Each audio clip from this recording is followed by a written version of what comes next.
Сахна легендасы Бек Борбиев Бишкек шаарындагы Кожомкул атындагы спорт ордосунда аншлаг менен концерт өткөрдү. Концерттик кечеде кандай кызыктар болоорун биргеликте көрөлү. Саламатсызбы Манас байке, денсаулыктарыңыз кандай? Саламатчылык абдан жакшы, Кудайга шүгүр. Өзүңөр кандайсыңар? Жакшы, рахмат. Концерттин алдында маанайыңыз жакшыбы? Концерттин алдында маанай абдан жакшы. Маанайды жакшы кылбасак да болбойт. Биздин маанай дайыма бийик маанайда жүрөт.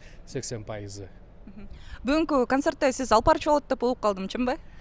Ооба, мен Бек Борбиев 89-90 жылдардан бери концерт коюп келатат. Арадан 34 жыл өттү. Бирок ошо араларда көп алпарчылар алпарды да. Мисалы, мен атам, илгери Манас Бердибеков раматылык, Адыл Иманкулов алпарчы. Анан көп алпарчылар алпарды, бирок рекорд мен койдум окшойт. Байке, айтып отсоңуз, Бек байкенин сизге жаккан касиети? Мага жаккан касиети, жакпаганда касиети бар, жакканда касиети бар. Жаккан касиети деп сурап калдыңыз. Жаккан касиети мындай дос сыяктуу жүрөбүз. Болбосо арабыз ата баладай, бирок мындай немеде жаштардай жүрөт да, ошонусу жагат мага. Жаштардын деми менен жүрөт турбайбы? Жакпаган касиетичи? Жакпаган касиети мындай менден кээде жашыраак көрүнүп, кээде мындай неме болуп кеткен эле жакпайт ошо. Негизи ийгилик бүгүнкү концертти сонун алып барып, Бек байкенин копулуна тоот деп ойлойм. Рахмат сиздерге дагы, бар болуңуздар.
Özüm çakmalayım.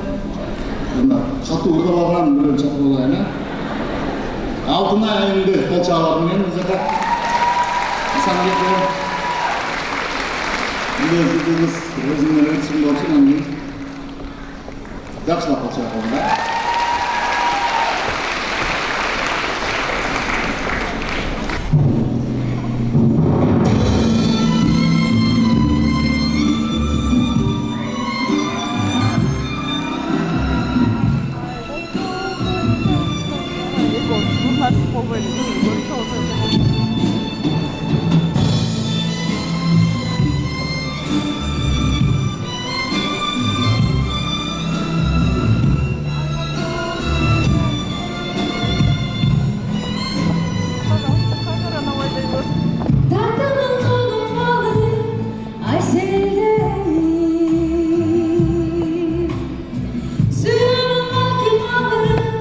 Sezilmeyi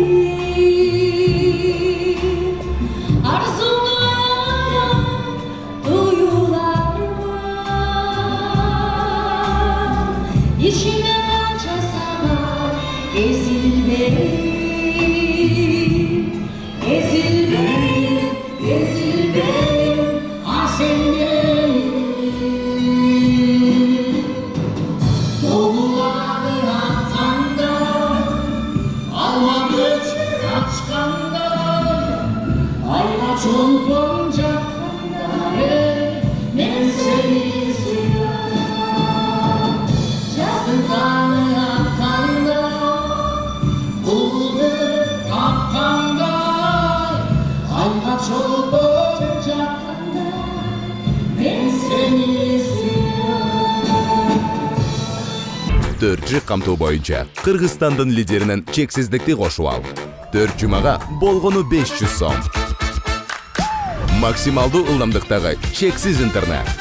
Акысыз мессенджерлер менен социалдык тармактар. Wi-Fi'ды акысыз таратуу. Чексиз чалуулар. Жогорку сапаттагы 200дөн ашуун телеканал. Этно Медиа онлайн кинотеатрын акысыз көрүү. Мой О тиркемесинен же Остор дүкөндөрүнүн акысыз есим. Баарына чексиз. Жолдашып жолочудай кеп коралым, табигаттын жыпар гүлүн бирге туттум. Жолгалы гүлүм, жолгалы, жолгалы гүлүм, жолгалы. Жолдашып жолочудай кеп коралым, табигаттын жыпар гүлүн бирге туттум. Жолгалы гүлүм, жолгалы. Достор, Бек Байкенин концертин Алтынай эжекебиз жандуу үн менен баштап берди. Бек Байке өзү айткандай Алтынай эжекен өзүнүн карындашындай көрөт экен, эң жакын адам деп эки бирди бирдей ырдадыңыздар, Ооба, жактыбы сиздерге? Сонун. Негизи эле Бек Байке менен баягы ага карындаш катары канча жылдан бери мындай мамиле куруп келесиздер? Мен ошол сиздердин как раз порталга эсиңдеби деген чыгарманы Бек Байкенин чыгармасын кавер ырдап жүктөгөм. Ошол чыгарманы аткарганым Бек Байкеге жагып, анан ошол Бек Байке өзү менен кошо дуэт ырдоону баягы сүйлөшүүлөр болуп, анан ырдаганбыз. Ошол жылдан бери 3-жыл кетип атат окшойт. Ошол менен чыгармачылыкта тыгыз байланышта болуп, Бек Байкенин чыгармаларын дагы ырдадым. Ошол менен келип атабыз. Буюрса. Алтынай эже, айтсаңыз деги эле биз баягы кыргыздар башкача көз караш менен карайбызго, анан Бек Байке азыр сиздер келет деп өзүнүн карындашындай карап атпайбы? Анан сөкөңүздөрдү кошкондор болобу негизи? Ооба да, биз негизи баягы кандай десем, эки ырчы ырдап калса эле бизде ушундай го. Булар жөн эле ырдаган жок деген сыяктуу. Анан андай ушак кептерди көп уккан жокмун эми, бирок кээде болуп калат. Бирок маани деле бербей калдык, себеби бул чөйрөдө жүрүп көнүп калдык да ушак кептерге дегендей. Ошондуктан жөн гана күлүп коебуз.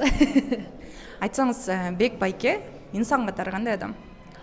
Мен Бек Байкеден аябай мындай сүрдөнүп, баягы эми биз кичинебизден бери телевизордо көрүп жүргөн эле адам, анан жаныңда келип ырдап калса эле сөзсүз түрдө кооптонуп, мындай сүрдөнүп, ошондой сезимдер болгон. Анан азыр деле ошондой боюнчамын. Менимче мындай бир ортодо бир сый бар да, бир кумириңе болгон сый, анан ошол сый мамиледе мындай коркуп, сестенип, мындай сыйлап турасың да, бир башкача сезимдер. Алтынай эжеке, өзүңүздүн ырларыңыз менен кыргыз элин сүйүндүрүп жүрө бериңиз. Ийгилик сизге. Чоң рахмат, сиздерге да ийгилик каалайбыз.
азыр Өктөм мырза менен биргеликте маектешели деп турабыз. Ден соолугуңуз кандай байке? Жакшы, рахмат. Өзүңөр кандай? Жакшы, рахмат. 2 күндөн бери ушул жерде кызмат кылып жүрөсүз.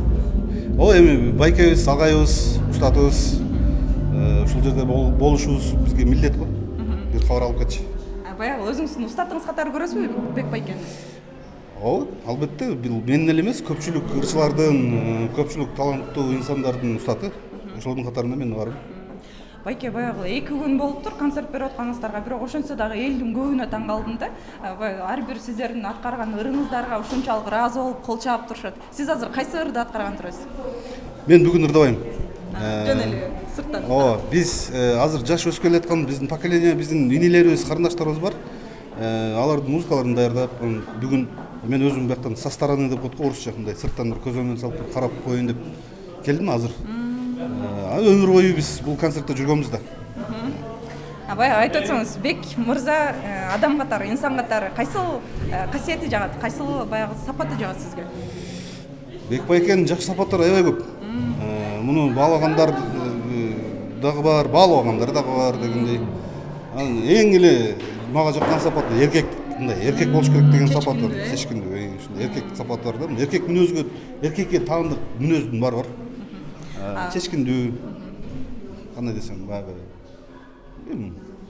ушундай эркекке таандык мүнөздүн бар. Чыгармачылык жолдо сизге жардам берген учурлары болду беле? Кандай мааниде? Мисалы, бир чыгармачылык клиптер чыгарып атканда же ырлар чыгарып атканда, энем ушул сага жардам берип коеюнчу деп бир багыт көргөзүп, жол көргөзүп деген сыяктуу. Эми баягы чыгармачылык багыт көрсөтүлө жүрөт. Атайын мен үчүн жазып берген ыры да бар. Мен пенде шашпаган деген мен аткаруумдагы өзүмдүн репертуарымдагы ыр, ушул Бекборбиевке таандык, бирок аны өзү ырдабайт. Аны сен өзүң жөнүндө жазып берейинчи деп мага жазып берген. Бирок мен өзүм да жазам да. Байкасаңыздар, мен башка бирөөлөрдүн огондорун ырдабайм деле да. Ушул Бек байкенин ушул бир ырын ырдайм, андан ай жаштык ай деген ырын кавер кылып ырдап жүрөм. Багыт көрсөтүлө жүрөт. Рахмат.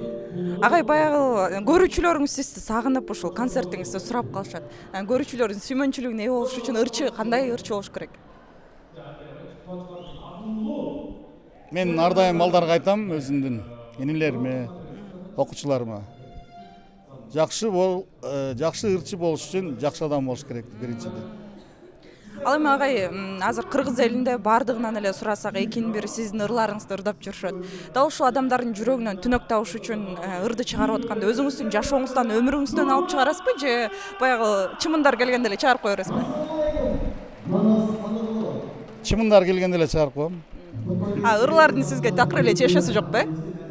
Антип айтсам да алдаган болуп калам го дейм. Өзүңдүн жүрөгүңдөн сөзсүз түрдө бир үзүм алып туруп кошосуң. Ал эми агай, өнөр адамдары баягы эмоционалдык, моралдык жактан назик келишет эмеспи? Андан кийин жүрөгүңүздү деги эле элжиретип, ээлеп жүргөн адамдар же болбосо бийкечтер канча жашыңызда болду эле? Айта аласызбы? Айта албайм. Демек бул сыр бойдон калат. Сыр бойдон калсын. Агай, чыгармачылык ийгилик, ден соолукта болуңуз, ар дайым экраныбыздын жүзү болуп жүрө бериңиз. Рахмат силерге да. Достор, менин жанымда сахнанын легендаларынын бири Тынар агайым турат. Саламатсызбы агай? Саламатчылык. Агай, 2 күндөн бери кызматта жүрөсүз. Ооба, 2 күндөн бери концертте алып баруучулук милдет менде эле. Анан бүгүн жакшы манас келип калып, жарымдаганда манасты мактап туруп айдадым. Манас эми өзүң биягын өзүң башкардап, жарымдан бул жагынан манас алып барып атат. Манай жакшы, Кудай буйруса, кече дагы аябай мындай жакшы позитив манай менен концерт өткөргөнбүз. Бүгүн дагы дал ошондой манай, Кудай буйруса. Жакшы. Агай, эмнеге экрандардан көрүнбөй кеттиңиз баягы, же эс алууда жүрөсүзбү? Билбейм, эми азыр эми жанагындай немен заманы болуп, интернет заманы болуп, TikToктон, YouTube каналдардан көрүп карашыптыр. Анан чыгармачылык менен иштеп эле атабыз. Балким телевизорго чыкпаганыбызга бүт айтпайм, жанагындай YouTube'дан, Instagram'dan, TikTok'tan көрүп кетишти. Ошондон улам немеден телевизордон көрүнбөй калды окшойт го. Атак иштеп атабыз. Агай, айтсаңыз, Бек агай менен канчадан бери таанышсыздар? Акем менен 24 жылдан бери таанышмын. Ал кезде мен Жалал Абадта ушул театр иштеп жүргөндө мен бир тууган агам бар эле, каза болуп калды, байкемдин досу болот эле. Ошол Бекбай эке менен экөө жакын саналаш жакын дос эле, экөө үй бүлөлүк катышты эле. Ошол акем аркылуу Бекбай эке менен таанышып, үй бүлөлүк каттоодобуз. Аке экөөбүз мен ушул кээде айтып калам. Кечинде да сүйлөшүп отуруп айттым, аке, мен таянар ошол акем ошол эле болчу, анан эми атаң көргөн өлбөсүн болуп акемдин ордуна сиз аке болуп калдыңыз деп. Ушундай мамилебиз жакшы. Ушул 2 күндөн бери кызматтабыз. Агай, Бек агай баягы сахнанын дөшаларын бири да, анан кийин ырларында баягы ар кайсы кыздарды айтып, мындай жүрөктү элжиретип, башкача ырлар чыгарып калат эмеспи? Сиз жакын адамыз. Бек агайдын жүрөгү ушунчалык эле кененби же кандай, ошону айтыңызчы. Агайыбыздын эми бирөөнүн жүрөгү мындай андай деп биз айткан гана эмес жок, бирок чыныгы чыгармачылыкта такай изденүүдө.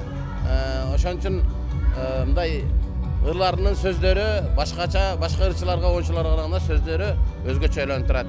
Ал эми ырларды башка кыздарга мынтип атап чыгарганы эми мындай аял затына жазылган ырлар, мындай аял затынын аты укулуктураак болот го, ырга жакшы кайрыктарынан түшүп келет. Эми эркек кишиге жазса элестетиңиз, сүйгөнүм сен Чынара деген ордо сүйгөнүм сен Калмамат деп атсаң мындай неме болуп калат да. Ошон үчүн негизи чыгармачылыкта өтө изденген агаларыбыз.